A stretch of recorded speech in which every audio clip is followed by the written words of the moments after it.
Thank you for the introduction. So, as mentioned, I'm Michael Hughes from the Eisenberg Lab, and we typically deal with atomic resolution structures of amyloid. And so today I'll talk to you about 3D profiling of protein structures. And so this story, before we get to 3D profiling, starts with trying to understand membraneless organelles. So membraneless organelles are this kind of new area of study of these organelles or granules in the cell, including stress granules, p-bodies, Cajal bodies, nuclear speckles, that these organizations of RNA and protein, but they're not encapsulated by a membrane. So the example I have here is of FUS, which is a protein I study that's normally localized to the nucleus, and then when you heat stress these HeLa cells, it goes out of the nucleus and is now in these cytoplasmic aggregates.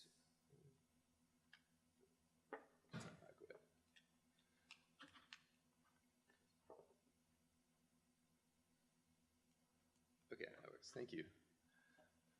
And so after you stress these cells, it travels to these granules in the cytoplasm, stress granules, and then after the cell passes, these FUS goes back to the nucleus.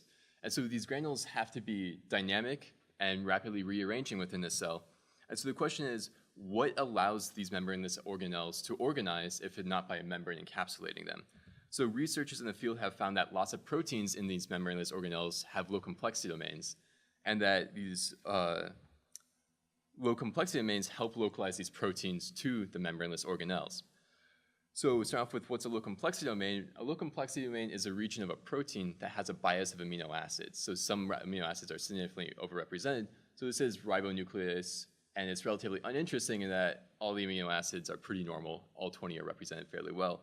But if you look at the sequence of the protein FUS, its low complexity domain, it's almost entirely glycine, serine, tyrosine, and glutamine. And so what's more is that if you take this low complexity domain and you concentrate in a test tube, you form a hydrogel.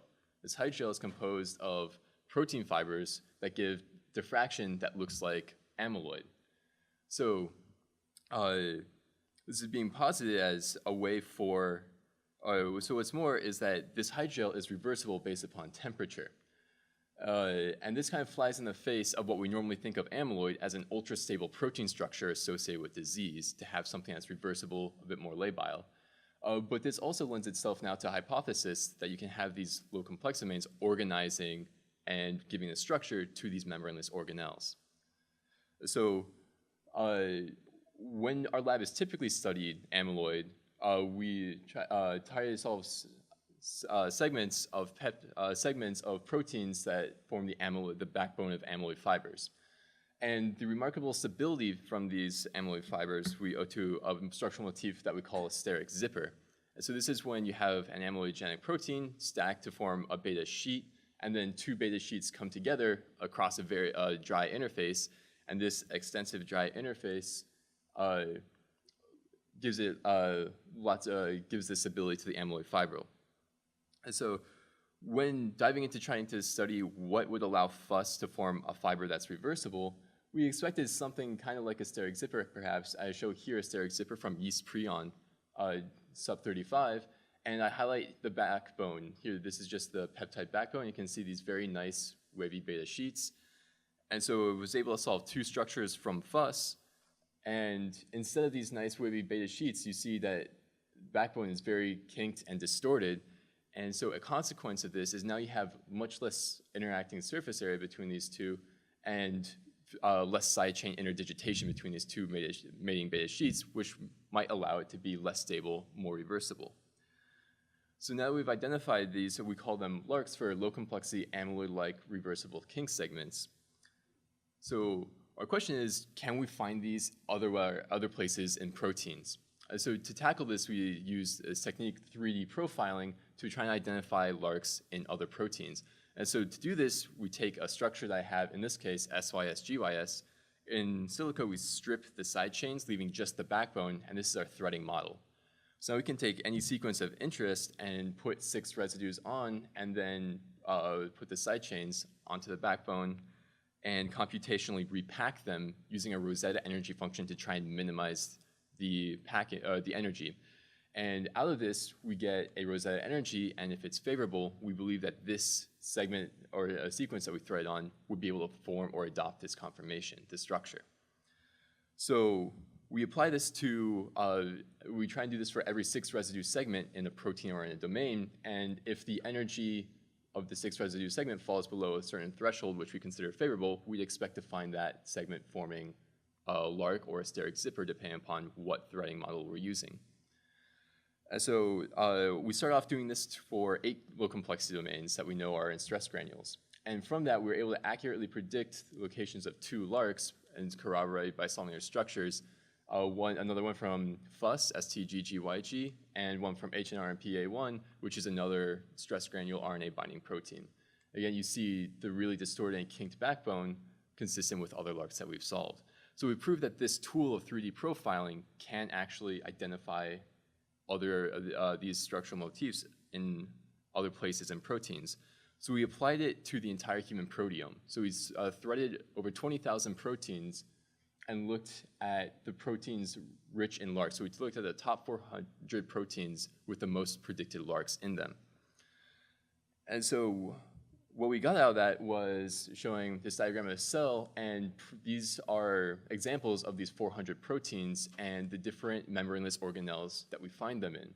So 73 of the 400 proteins that are richest in LARCs are already annotated in UniProt as being in some form of a membraneless organelle or granule in the cell. And so we see what we expect is lots of stress granule proteins, which is what we started with. We also find proteins that are rich in LARCs that are part of the nucleolus, which is where our RNA is processed in the nucleus and has been shown in the literature to be a membraneless organelle as well. Another big family of proteins we find are nuclear speckle proteins, which in the literature also shows as being a form of functional aggregation or membraneless organelle. And so our ability, so we can predict, looking for proteins enriched in LARCs does give us proteins that we expect to find in these membraneless organelles. So the more interesting part comes from things that aren't known. So we get lots of keratins and keratin-associated proteins, and these have not yet been identified to form membraneless organelles, but some work in the literature shows that it does actually form these granules in the cell. What's also interesting is nucleoporins aren't typically thought of as a membraneless organelle, but they are rich in our predicted LARCs. And previous work has shown that if you purify FG repeats, which are the parts of the nucleoporin which is responsible for gating the center of the nuclear pore, it purifies and forms a hydrogel like I showed you earlier from FUS. So we're wondering if predicted LARCs in this, if we could find predicted LARCs in regions of these FG repeats based upon our 3D threading.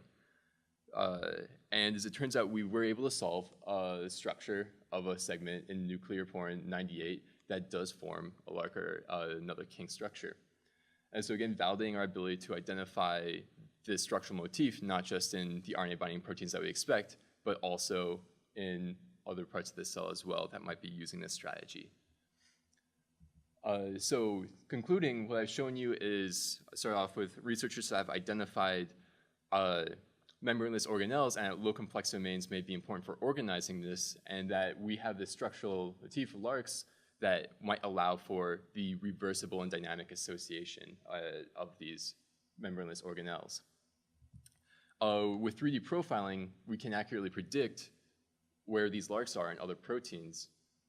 And then looking at proteins rich in these, we find that proteins rich in predicted LARCs are in membraneless organelles, and that this can actually be a tool now to predict where to find this phenomenon other places in the cell that may not be known about, or tackle non-human proteomes. Any protein or any proteome that exists, we could be able to run through 3D profiling and predict proteins that would be involved in this kind of phenomenon.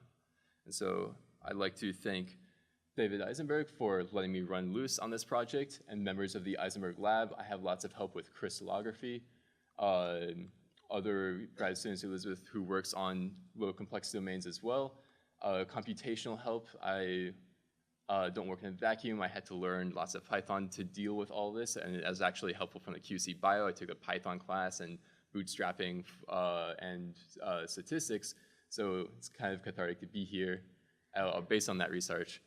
And then I had help from an undergrad who helped with the nuclear porin project, handling all the crystallography for that. And so thank you very much.